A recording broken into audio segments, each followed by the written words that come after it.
साहिबगंज से बड़ी खबर निकलकर सामने आई है कि संथाल में बीजेपी को एक बड़ा झटका लगा है। बीजेपी के सभी पदों से ताला मरांडी ने इस्तीफा दिया है और बीजेपी का दामन छोड़ अब जेएमएम में शामिल हो चुके हैं ताला मरांडी। मुख्यमंत्री हेमंत सोरेन की उपस्थिति में जेएमएम का उन्होंने दामन थामा। सीएम ने जेएमएम का पट्टा पहनाकर ताला मरांडी का जेएमएम की पार्टी में स्वागत किया है।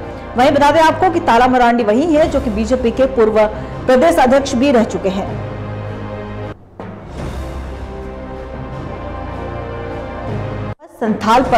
संथाल में बीजेपी को एक बड़ा झटका, जेएमएम में शामिल हो चुके हैं बीजेपी नेता ताला मरांडी। उन्होंने सबसे पहले सभी पदों से इस्तीफा दिया। बाबूलाल मरांडी को उन्होंने अपना इस्तीफा सौंपा था और मुख्यमंत्री हेमंत सोरेन की उपस्थिति में उन्होंने जेएमएम का दामन थामा। मुख्यमंत्री हेमंत सोरेन ने उनका पार्टी में स्वागत किया है।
और इसी खबर पे और भी ज्यादा जानकारी के लिए हमारे सहयोगी चित्रंजन हमारे साथ लाइव बने हुए उनका रुख करेंगे।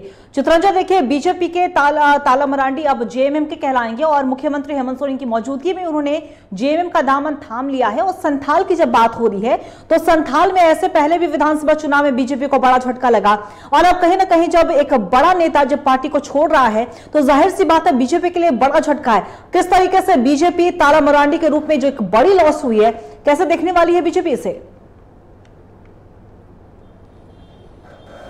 बिल्कुल, देखिए बीजेपी को बड़ा संथाल में झटका लगा है ताला मरांडी। हालांकि इसके संकेत उन्होंने विधानसभा चुनाव के समय ही पार्टी को मिल चुका था कि ताला मरांडी बीजेपी का दामन छोड़ सकते हैं, क्योंकि लोकसभा चुनाव में पार्टी ने इनको लोकसभा का प्रत्याशी बनाया था लेकिन वो जीत पर तब्दील नहीं कर पाए थे। हालांकि बाद में जब विधानसभा चुनाव नजदीक आया तब से टिकट बंटवारे को लेकर ये नाखुश थे, क्योंकि इस सीट पर इनके सीट पर जेएमएम के जो विधायक थे वो ताल ठोक रहे थे, बीजेपी का दामन थाम चुके थे। हालांकि ताला मरांडी के कारण ही वो बहुत डिले हुआ था, जिसके बाद लोबिन हेम्ब्रोम को लास्ट आवर पर पार्टी में शामिल कराया गया था और उनको पार्टी ने टिकट दी थी। हालांकि लोबिन हेम्ब्रोम भी बीजेपी के टिकट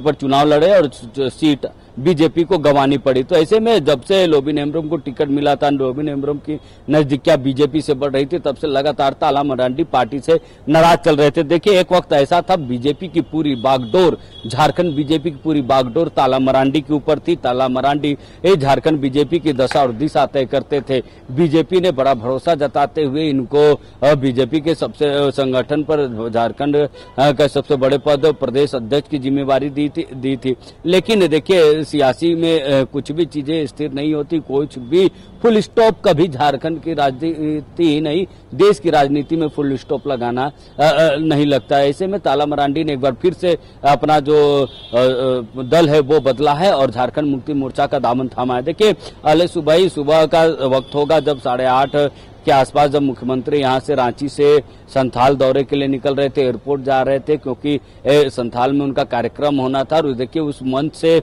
मुख्यमंत्री हेमंत सोरेन ने इनको पार्टी पर शामिल कराया, क्योंकि लंबे समय से वार्ता चल रही थी। देखिए उस सीट को लेकर क्योंकि कई दावेदार थे झारखंड मुक्ति मोर्चा के पास भी, क्योंकि जब लोबिन हेम्ब्रोम ने अपना पाला बदला था तो ताला मरांडी की नजदीकियां झामुमो से बढ़ी थी। लेकिन देखिए झामुमो ने कहा था कि वेट एंड वॉच करने को लेकर, लेकिन इसके बाद जब अब कोई चुनाव नहीं है उस समय ताला मरांडी झामुमो का दामन थाम रही। इसकी सबसे बड़ी वजह यह भी है कि देखिए बीजेपी के पास वो संख्या बल भी नहीं कि कोई बीजेपी का नेता राज्यसभा सांसद बन सकता, राज्यसभा जा सकता है, क्योंकि बीजेपी के पास संख्या बल नहीं है। ऐसे में देखिए क्योंकि अब 5 साल तक विपक्ष में ही बीजेपी को रहना है, तो ऐसे में अपनी सेफ पॉलिटिक्स को देखते हुए ताला मरांडी ने पाला बदला। ताला मरांडी झामुमो का दामन थामे। देखिए झामुमो में ऐसा नहीं कि वो पहली बार गए हो, इससे पहले भी वो झामुमो में रहे, झामुमो में उनका वो झामुमो की राजनीति उन्होंने की है। लेकिन देखिए अब क्योंकि कई चेहरे न सिर्फ ताला मरांडी बल्कि लुइस, इससे पहले विधानसभा चुनाव से पहले लुइस मरांडी ने भी जो एक बड़ा चेहरा थी बीजेपी का, संथाल से ट्राइबल बड़ा चेहरा थी, उन्होंने भी बीजेपी छोड़ झारखंड मुक्ति मोर्चा का दामन थामा। और ठीक अब ताला मरांडी के साथ साथ और जेएमएम की तरफ से लगातार यह बातें कही जा रही है कि न सिर्फ ताला मरांडी और लुइस मरांडी बल्कि और भी कई बड़े चेहरे बीजेपी के हैं जो झारखंड मुक्ति मोर्चा कांग्रेस का दामन थाम सकते, लेकिन संथाल के कई चेहरे जो है वो झारखंड मुक्ति मोर्चा का दामन थाम सकते, क्योंकि झारखंड मुक्ति मोर्चा का 14 और 15 तारीख को महाधिवेशन है। महाधिवेशन के समय भी कोई बड़े चेहरे झारखंड मुक्ति मोर्चा का दामन थामते हुए दिख सकते हैं। देखिए बीजेपी क्योंकि लगातार 5 साल विपक्ष में रही है, आगामी 5 साल आने वाला जो पूरा 5 साल है वो भी इसको विपक्ष में रह के ही गुजारने, तो ऐसे में कई नेता जो है अभी दल बदल करते हुए नजर आएंगे। और देखिए जब से लोकसभा और विधानसभा चुनाव में पार्टी को हार मिली तब से बीजेपी में भी एक निराशा कार्यकर्ताओं में जगी। यही कारण है कि आप देखेंगे कि हाल के दिनों में जो बीजेपी का सजगता अभियान जो चला उसमें भी जो टारगेट सेट किए गए थे, वो जो लक्ष्य सेट किए गए थे उन लक्ष्य तक बीजेपी नहीं पहुंच पाई है। खासकर जब से अगर बात की जाए बाबूलाल मरांडी की, तो बाबूलाल मरांडी के ऊपर अब दो जिम्मेवारियां हैं। प्रदेश को नया प्रदेश अध्यक्ष का भी चुनाव करना है, और देखिए आज ही एक तरफ जहां जिला अध्यक्षों की बैठक बीजेपी कर रही, संगठन को मजबूत करने के लिए संविधान निर्माता अंबेडकर जयंती को लेकर कार्यक्रम की रूपरेखा तैयार कर रही थी, वहीं दूसरी तरफ ताला मरांडी झामुमो का दामन थामते नजर आ रहे थे। जी बहुत बहुत शुक्रिया आपका तमाम जानकारी के लिए। चित्रांचल नजर बना के रखिएगा, हम आपसे अपडेट लेते रहेंगे। तो देखिए संथाल परगना में एक बड़ा झटका लगा है बीजेपी को। एक तरफ बीजेपी अपने सांगठनिक कार्यशाला की शुरुआत करते हुए नजर आ रहे थे, जहां तमाम बीजेपी के नेता इस कार्यशाला में शामिल हुए और सांगठनिक विस्तार को लेकर इसमें कार्यशाला किया जा रहा था। लेकिन दूसरी तरफ साहेबगंज में कुछ और खिचड़ी पक रही थी और साहेबगंज से ही ताला मरांडी जेएमएम के हो गए। मुख्यमंत्री हेमंत सोरेन की मौजूदगी में उन्होंने जेएमएम का दामन थामा। अब कहीं ना कहीं बीजेपी को जो बड़ा झटका लगा है, तो बीजेपी डैमेज कंट्रोल भी जरूर करना चाहेगी।